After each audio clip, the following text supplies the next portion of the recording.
L'intelligence artificielle nous veut aussi du bien et peut même carrément sauver des vies. Pourrait être intelligente, pour le nom intelligence artificielle.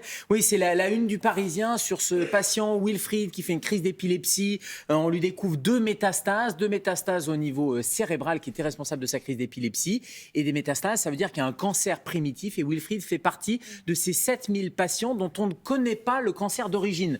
Et ça, c'est un vrai problème parce que si on ne connaît pas le cancer d'origine, on ne peut pas traiter et cibler ce cancer-là. Et c'est là où l'intelligence artificielle intervient, c'est-à-dire qu'à partir de prélèvements. Ces prélèvements sont analysés par l'intelligence artificielle. Alors, quand je dis intelligence, en fait, c'est une analyse artificielle parce qu'on fait un prélèvement. Ce prélèvement est compilé avec, alors dans le cas de Wilfried et surtout de ces chercheurs, avec 20 000 profils ARN de tumeurs du sein, de tumeurs du rein. Donc, on prend le prélèvement, on fait une biopsie assez standard. Le scanner de la lame est passé dans la machine et l'ordinateur va comparer le prélèvement avec 20 000 prélèvements d'autres cancers et il va voir où ça match. Et la probabilité, c'était chez Wilfried, qu'à 90%, son cancer d'origine était un cancer rénal. Alors vous allez me dire, mais il suffisait de faire une échographie ou un scanner, etc. Évidemment, il avait eu tous les examens standards qui ne montraient rien. C'était passé au travers parce que le cancer primitif était trop petit pour pouvoir le voir. Et là, grâce à l'intelligence artificielle, ça permet, grâce aux cellules,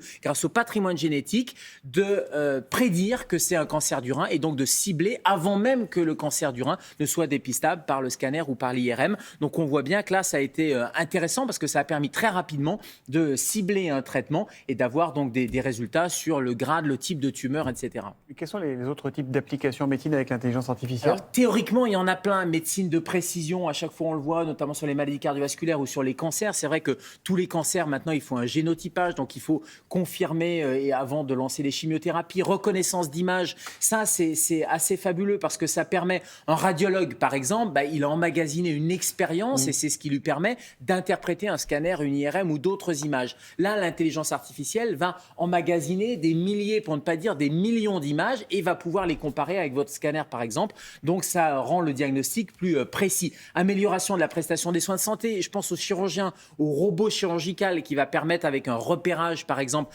par imagerie de faire un geste beaucoup plus précis. On peut imaginer aussi la conception de médicaments. Bref, les champs sont relativement fabuleux en termes de perspective. Mais quand je vous parlais de la radiologie, il y a aussi l'anatomopathologie. Vous savez, on vous fait un prélèvement, une biopsie, et cette biopsie, c'est l'anapathe, c'est le biologiste qui va regarder dans son microscope. Et pareil, c'est son expérience. Et bien là, son expérience, elle va être décuplée, pour ne pas dire plus, par l'intelligence artificielle. C'est beaucoup plus fin que ce qu'on arrive à faire. C'est une analyse qui analyse par rapport à une expérience beaucoup plus importante. Mais tout le problème, c'est d'avoir les datas. C'est tout le problème du big data, c'est d'avoir une collection de données et d'avoir des données qui sont précises et des données qu'on va pouvoir rentrer dans l'ordinateur. Et l'ordinateur, qu'est-ce qu'il fait finalement?